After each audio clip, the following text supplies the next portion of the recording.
नमस्कार and I welcome you all to world affairs. मैं हूं प्रशांत धवन। नाउ ऑनेस्टली मुझे उम्मीद थी नहीं कि ये दिन देखने को मिलेगा। ईरान जो एक पाकिस्तान का आप कह सकते हैं फ्रेंडली कंट्री है, दोनों कंट्रीज की बॉर्डर है साथ में, मगर तब भी ईरान ये कहेगा कि इंडियंस के लिए हम डिक्लेयर करते हैं वीज़ा फ्री एंट्री, मतलब कि इंडियंस अब ईरान में आ सकते हैं बिना किसी वीज़ा के। ये ऑफ कोर्स ये लोग कर रहे हैं ताकि ज़्यादा इंडियन टूरिस्ट ईरान में आ सके। Where at the same time Iran ने यह सुविधा पाकिस्तान को प्रोवाइड नहीं करी है।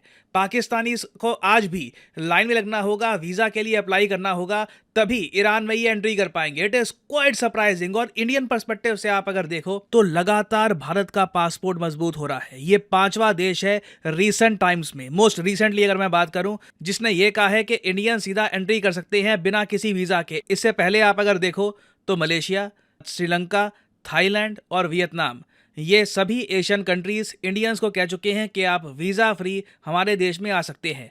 ईरान अब पांचवा देश बन चुका है। रशिया के साथ देखिए अभी बातचीत चल रही है। मेरा मानना यह है कि फ्यूचर में पॉसिबिलिटी है कि अगर इंडिया और रशिया के बीच में समझौते हो जाते हैं, बातचीत हो जाती है, तो बिल्कुल मेरे हिसाब से इंडियंस रशिया जा पाएंगे बिना वीज़ा के। इसमें टाइम लगेगा बट डेफिनेटली इस पर बातचीत चल रही है। और सिंस रशिया के रिलेशंस बाकी वेस्टर्न कंट्रीज़ के साथ बहुत ज़्यादा ख़राब हैं, वहाँ से जो ट्रैवलर्स हैं रशिया में नहीं आ पा रहे, तो कहीं ना कहीं से इनको टूरिज्म चाहिए होगा। और मुझे लग रहा है कि इंडिया से इवेंचुअली ये लोग टूरिज्म अलाउ करेंगे और लगातार बहुत सारे देश एक के बाद एक इंडियन पासपोर्ट को देखकर कहेंगे कि हाँ ठीक है, आप हमारे कंट्री में बिना किसी वीज़ा के एंट्री कर सकते हैं। नहीं तो वीज़ा के लिए देखिए काफ़ी बार लाइनों में लगना पड़ता है। अगर ई वीज़ा की फैसिलिटी नहीं है, अगर मान लो ई वीज़ा की फैसिलिटी है, इलेक्ट्रॉनिक वीज़ा की फैसिलिटी, तब तो चलो आप ऑनलाइन गए, अपना फॉर्म वगैरह भर लिया, परमिशन आपको मिल गई कंट्री में जाने की, तो आप जा पाओगे। मगर काफ़ी बार लोगों को एम्बेसियों में जाना पड़ता है, लाइनों में लगना पड़ता है, इंटरव्यू देना पड़ता है, बताना पड़ता है उस कंट्री के ऑफिशियल्स को कि हम आपके कंट्री में क्यों जाना चाहते हैं। तो देखिए वीज़ा का सिंपली मतलब ये होता है एक परमिट कि आप इस कंट्री में एंट्री कर सकते हैं। तो ईरान तो ये कह रहा है इंडिया को कि इस परमिट की जरूरत नहीं है, सीधा हमारे देश में यू आर वेलकम।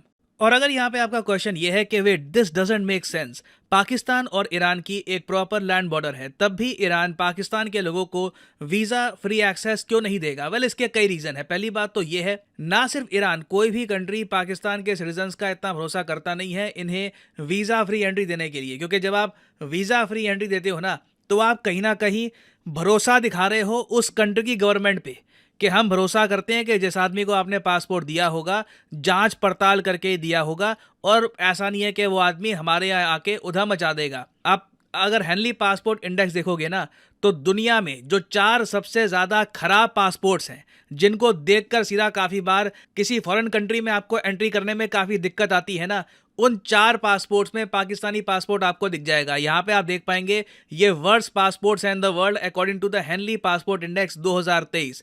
लास्ट में ऑफ कोर्स अफगानिस्तान है, फिर सीरिया आपको मिलेगा फॉर ऑब्वियस रीजंस, वहाँ पे रिसेंटली आईएसआईएस का काफ़ी इशू था, इराक में भी सेम केस है, फिर सीधा पाकिस्तान है। अजीब बात देखिए, यमन, यमन जहां पे हूती रिबेल्स का इशू है, एक बहुत ही बड़ा पार्ट है यमन का जो इनकी गवर्नमेंट के कंट्रोल में भी नहीं है। वहां पे हूती रिबेल्स हैं जो काफी बार इजराइल की शिप को अटैक कर देते हैं। अभी रिसेंटली इंडिया की एक शिप है, ऑलमोस्ट उसको हिट कर ही दिया था। ऐसा देश यमन भी पाकिस्तान के आपको ऊपर मिलेगा। सोमालिया एक ऐसा कंट्री जो पायरेट्स के लिए मशहूर है, यहाँ पे बहुत सारे गैंग्स हैं जो काफ़ी बार हाईजैक कर लेते हैं शिप्स को, ये भी ऊपर आपको मिलेगा पाकिस्तान के। फिलिस्तीन, जी हाँ फिलिस्तीन, जिसका एक बहुत बड़ा हिस्सा इजराइल कब्जा चुका है, आधा गाजा आज के समय इजराइल के पास है, फिलिस्तीन भी आपको पाकिस्तान के ऊपर मिलेगा। इवन नॉर्थ कोरिया के पासपोर्ट की जो वैल्यू है ये आज के समय ज़रा मानी जाती है compare to the Pakistani passport. उस सब के अलावा अगर हम ईरान और पाकिस्तान के रिलेशंस देखें तो रिसेंटली यूएस प्रेशर के अंडर आके पाकिस्तान ने जो बहुत ही इंपॉर्टेंट एक पाइपलाइन आनी थी from Iran to Pakistan, eventually India में, इस पाइपलाइन पर भी काम करना बंद कर दिया। यहाँ पे आप देख पाएंगे Islamabad temporarily halts Iran Pakistan gas pipeline, तो कहीं ना कहीं इसका भी इम्पैक्ट आया होगा जिसकी वजह से ईरान ने पाकिस्तान को ये सुविधा प्रोवाइड नहीं करी है। वेरास ईरान के कंप्लीटली डिफरेंट प्लान्स हैं भारत को लेकर। देखिए इंडिया में टूरिज्म बहुत ज़रा बूम कर रहा है, बहुत सारे फॉरेनर्स लगातार हर साल इंडिया में आ रहे हैं, इनकी जो परसेंटेज है बढ़ती जा रही है। But at the same time हम ये भी देख रहे हैं कि अब भारतीय लोग बाहर जाकर छुट्टियां मनाने के लिए बहुत ज़्यादा जा रहे हैं। इंडिया में आप कह लीजिए ये चीज़ नॉर्मलाइज हो गई है। नहीं तो मिडिल क्लास ये सब करती नहीं थी कि लाखों रुपए खर्च दिए, यूरोप होकर आ गए या मिडिल ईस्ट होकर आ गए। आज के समय आप भी किसी ना किसी को जानते होंगे जो कहीं ना कहीं एटलीस्ट यूएई, दुबई वगैरह तो घूम के आया होगा, शायद आप ही घूम के आए होगे। It is becoming very common.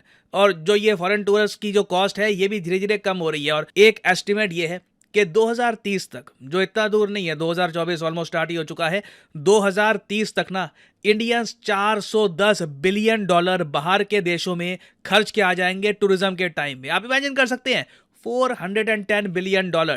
I mean अगर हम ग्लोबल स्पेंडर्स की बात करें ना, तो इंडियंस चौथे सबसे बड़े ग्लोबल स्पेंडर बनने वाले हैं। आफ्टर यूएस, अमेरिकन नंबर 1 पे हैं क्योंकि उनके पास परचेजिंग पावर ज़्यादा है, तो अमेरिकन टूरिस्ट सबसे ज़्यादा खर्चते हैं। फिर नंबर 2 पे चाइना है, नंबर 3 पे जर्मनी और नंबर 4 पे आपको मिलेगा इंडिया। ये जो चेंज है ऑफ कोर्स आपको 2030 में दिखेगा, जो इतना दूर नहीं है। तो ईरान साफ साफ देख पा रहा है कि अगर इंडियंस के मन में ईरान को एक प्रॉपर टूरिस्ट डेस्टिनेशन के रूप में डेवलप करना है, तो उस पर काम ये अगर अभी से स्टार्ट करेंगे ना, तो 2030 में इनको बेनिफिट मिलेगा। एक देखिए, मेरे हिसाब से क्लियरली ईरान ये काम तो कर सकता है कि जो कई इंडियंस हैं ये शादियां करने के लिए टर्की में जाते हैं। रिसेंटली आपको पता होगा पीएम मोदी ने भी इसके बारे में कहा है कि देश के बाहर शादियां मत किया करो, देश के अंदर शादी करो, इकोनॉमी में कंट्रीब्यूशन थोड़ा बहुत होगा। तो अब मान लो कई इंडियंस हैं जिनको जाना ही है, जिनको पड़ी नहीं है कोई कौन क्या कह रहा है, उनको बस बाहर जाना ही है, उनके लिए देखिए टर्की के अलावा ईरान भी एक अच्छा ऑप्शन हो सकता है। कल को छुट्टियों के लिए अच्छा ऑप्शन हो सकता है। बिल्कुल, Iran is a gorgeous country. Iran की आबादी बहुत कम है इनके साइज़ के हिसाब से। कई कंट्रीज़ हैं जो बहुत ज़्यादा डेंसली पॉपुलेटेड होती है ना, कि लोग ही इतने सारे हैं वहाँ पर कि आप कह लीजिए नेचर को इतनी जगह मिलती नहीं है वहाँ पे। टूरिज्म के लिए वो जगह इतनी ब्यूटीफुल होती नहीं है। वेरएस ईरान स्केर्सली पॉपुलेटेड है, इनका बहुत सारा रीजन है, वहाँ पे आबादी ना के बराबर है। I am sure a lot of Indians would love to go there and explore this beautiful country. और इसी की तैयारी ईरान यहाँ पे कर रहा है, वीजा फ्री एंट्री देकर टू द टूरिस्ट। और इससे पहले, आज से कुछ साल पहले, ईरान ने ये एक एक्सपेरिमेंट भी करके देखा था कि अगर ये वीजा की रिक्वायरमेंट हटा देते हैं तो क्या ज़्यादा टूरिस्ट आते हैं। तो देखा गया कि हाँ बिल्कुल, ज़्यादा टूरिस्ट बिल्कुल आते हैं। फॉर एग्जाम्पल यहाँ पे आप देख पाएंगे ईरान ने Azerbaijan, Turkey, Armenia, Lebanon, Syria, Oman, इन सब कंट्रीज़ के जो सिटीजन्स हैं इनको कहा कि आप बिल्कुल आइए हमारे देश में, वीज़ा की रिक्वायरमेंट नहीं है। इसकी वजह से जो ओवरऑल टूरिज्म में ग्रोथ थी ईरान के, ये 48.5% देखी गई थी। तो अब इन्होंने टोटल 33 कंट्रीज़ को कह दिया है कि बिल्कुल आप ईरान में आइए, यू आर वेलकम। अब ऑब्वियसली इसमें यूनाइटेड स्टेट्स ऑफ अमेरिका नहीं होगा क्योंकि उनके रिलेशंस ईरान के साथ बहुत ज़्यादा ख़राब है। जर्मनी भी नहीं होगा, उसके अलावा कई यूरोपियन कंट्रीज़ नहीं होंगे। तो जो आप कह लीजिए ग्लोबल मेजर टूरिज्म में स्पेंडर कंट्रीज़ हैं वो ईरान में नहीं आ रहे, तो कहीं ना कहीं इनको डाइवर्सिफिकेशन करनी होगी। और इसलिए ब्राज़ील समेत इंडिया, वेरियस कंट्रीज़ के सिटीजन्स को ये चाहते हैं कि वीज़ा फ्री एक्सेस देकर अपने कंट्री में इन्वाइट करें। नाउ क्या ईरान इसमें सक्सेसफुल होगा या नहीं होगा, ये सब डिपेंड करता है ईरान के लोगों पर। मेरा पर्सनली मानना यही है, टूरिज्म एक ऐसा सेक्टर है जो उस कंट्री के लोग लोकल लेवल पर ड्राइव करते हैं। उस पर सरकार मैक्सिमम यही कर सकती है, वीज़ा हटा दिया या कुछ और कर दिया, बट इन दी एंड उस कंट्री के लोग अगर सभ्य हैं, वेलकमिंग हैं, फॉरेनर्स को हेल्प करना जानते हैं, उनका गलत फ़ायदा नहीं उठाते, तो बिल्कुल फॉरेनर्स अपने आप आएंगे, उस कंट्री की गुडविल अपने आप बनेगी। ठीक है, आप कह लीजिए वर्ड ऑफ माउथ से बात फैलती है कि बड़ी अच्छी जगह है, हम घूम के आए थे, आप भी घूम के आइए, लोग फिर इवेंचुअली जाते हैं। तो it will be very interesting to see कि ईरान इसमें सक्सेसफुल होता है या नहीं। और फाइनली यहाँ पे मैं आपसे एक क्वेश्चन पूछूंगा, ये टॉपिक रिसेंटली काफ़ी न्यूज़ में था। मिस्र सैट-2 लॉन्च कर दी गई है। आपको बताना है कि ये जो सैटेलाइट है ये जॉइंटली किन दो कंट्रीज़ ने लॉन्च करी है। ये हैं यहाँ पे आपकी options, China Egypt, Russia Brazil, Egypt India या फिर Japan south Korea.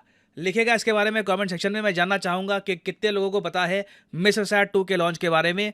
Answer this in the comment section below. जो लोग सही आंसर करेंगे, कोशिश करूंगा कि उनकी कमेंट को मैं हार्ट दे दूं ताकि बाकी लोग भी समझ पाएं कि सही उत्तर क्या है। और अनअकैडमी के देखिए ऑफर चल रहे हैं आज के समय। ये जो ऑफर्स हैं इनको आप यूज़ कर सकते हैं टू गेट डिस्काउंट। तो कमेंट सेक्शन में लिंक आपको मिल जाएंगे। आप यहाँ पर कोर्स ओपन करके you can use the code PD10 और आपको डिस्काउंट मिल जाएगा।